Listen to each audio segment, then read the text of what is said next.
transfer my f***ing money, or next I'm gonna go after your woman. Then your kid, Paul. And then the fucker you care about. After Franklin brutally murdered Andre in season 3, he showed us he was capable of anything. Brutally murdering the father of someone he cared about in Mel showed he was willing to do whatever it took to win. Fast forward to season 6, Franklin showed he was more cutthroat than ever before, and in an act of revenge, which I'm sure many of us predicted as the episode continued to progress, he killed Teddy's father. In essence, this was an eye for an eye, because albeit he was never confirmed to Franklin or Sissy that Teddy was the one behind Alton's death, they both knew. But this death will certainly raise the stakes between Franklin and Teddy McDonald, because as Teddy said, how is he going to get away with killing a father of someone who works for the CIA? So Franklin's made one of his biggest moves yet, but will the retaliation be even worse? Now away from Franklin sane, Jerome seems like he's had enough, but there was also a foreshadow from Dion, which tells us that Uncle Jerome's time may be up. Now where Jerome is fed up of the game, Leon's back in, and Gustavo made a confession to Teddy, which may have just saved his life for now. So let's get into all things Snowfall Season 6, Episode 5.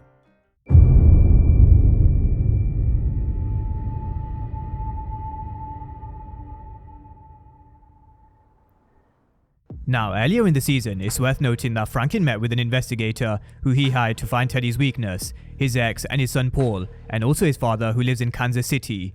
Franklin was leaving no stones unturned, in case Veronique and Cassandra's plan failed, so when they were only able to just trace Franklin's money from accounts stolen from Will, they moved on to Teddy's father. Now Veronique and Cassandra find themselves deep in conversation about men like Franklin. Even if he gets his hands on the 73 million, will it be enough for someone like Franklin? I have known 1,000 Franklins, and men like him, they're like garage sale jigsaw puzzles. They never come with all the pieces. And they spend their whole lives trying to make themselves whole no matter what the cost. No matter what the cost, which becomes even more clear at the end of the episode. But why Cassandra and Veronique were in Kansas City becomes clear. They were after Teddy's father. They were following Teddy's father while he was living in a care facility. Now Veronique distracts the staff at the home, while Cassandra gets closer to Teddy's father, introducing herself as Penny, and then they drive off. But this is where we learn about his lung cancer and how he has regrets of never fixing his relationship with Teddy, especially considering he lost his youngest, which of course is something we saw earlier in the series.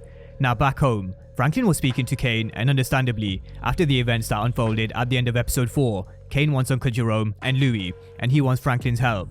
But Franklin's mind is occupied with the plan that's in motion in Kansas City, so when he sees horses on the TV, it reminds him of Louis and Jerome, and how Kane can exert his revenge. So later in the episode, we see Kane's men pull up at the horse stable, which we all know is the place Louis and Jerome visit, and they're gonna have two guys parked outside, keeping a close eye on Franklin's uncle and auntie, and it really does spell danger for both, but in my opinion, more so Uncle Jerome, because he was acting a bit reckless in episode 5.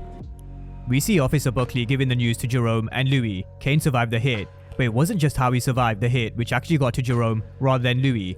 Buckley told them that Franklin was with Kane, and while Louis was more concerned about how it was a missed opportunity, Jerome's face spoke 1,000 words. Deep down, he didn't want to hurt Franklin, more so because of what it would do to Sissy. It really would break Sissy's heart if she was to lose Franklin. Now later on we see Dion meeting with Jerome, and he wants his help because Leon's back in charge at the projects, which is something I'm going to come to in just a moment. But this is where we rewind it back to Dion, who was the one who helped Jerome when it came to Diamond and Dallas. And that was after Dion said he didn't want to get in the middle of their beef. And did Dion give a foreshadow of what's to come for Uncle Jerome? We're a dying breed. Oh gee. That's you. Dying breed. OGs like Uncle Jerome are a dying breed, and the younger guys in the street lack moral code and respect. But Dion hits back and says Jerome may be a dying breed, but not him. So Dion's next move will be one to keep an eye on, especially for Leon. But for now, Jerome walks out and you could tell he's had enough of this game, especially because he knows he could have been responsible for Franklin's death. Now in the midst of a war, he was out in the open, and I got the feeling that Jerome wanted Kane boys to come for him. He wanted a fight, he wanted a war, and he wanted to take his anger out and drop some bodies. But those around him didn't deserve that. They had families to go back to, and by the end of the episode, he throws his pager in the bin. So I really do fear for Uncle Jerome. Now back at the projects, as Wanda's treating Leon, Einstein and a few of Dion's boys walk through the door, and they're not here to start a fight. They were there to inform him that Dion took all the drugs and the money and he's gone. But as we established before, you can bet Dion will be back. But for now, they tell Leon that they're willing to fall in line and back him, but only if he has a plan. Now, this goes against everything Leon wanted when him and Wanda were in Africa. They wanted to come back and help their community, and I think it's also safe to say, Leon isn't the same anymore. But I think Leon came to the realization that if he was to keep their people safe, then the best thing for him would be to be back in charge, because there are plenty others to step up to take the throne that would be worse than Dion. So Leon's back in charge, but much to Wanda's dismay, who's now helping Sissy at Alton's homeless shelter. Now, when it comes to this issue with the CIA, DEA, and the KGB, Gustavo finds himself right in the middle, and we see him finally telling Jamera the truth. In episode 4, we also saw Teddy following Gustavo where he met with Ruben, but he also recognized that this might have been their first contact approach. And I think we all know what Teddy's intentions were, which is why I'm glad Gustavo came to this meeting and came clean about Ruben approaching him. Now, even though Teddy knew, this spared Gustavo, for now. Teddy also informed him that he's moved the drugs from the warehouse, which Gustavo informed the DEA of. So that's still something to bear in mind. Gustavo's life is still on the line. So as we're on the topic of the KGB, it's Teddy's turn to spy on Ruben, but Ruben is a train similar to Teddy, and he put 2 fingers between the cupboard and making it sure that if anybody came into his apartment, he knew they were snooping around. And of course, that's what Teddy was there for. Now, when it seems like he didn't find anything, he stumbles across a secret compartment, which contains a few magazines which tells him Ruben was into men, and a KGB agent who's into men is something they may just exploit. But exploiting a weakness of Teddy's was Franklin Saint's idea, and this is where we come back to Kansas City.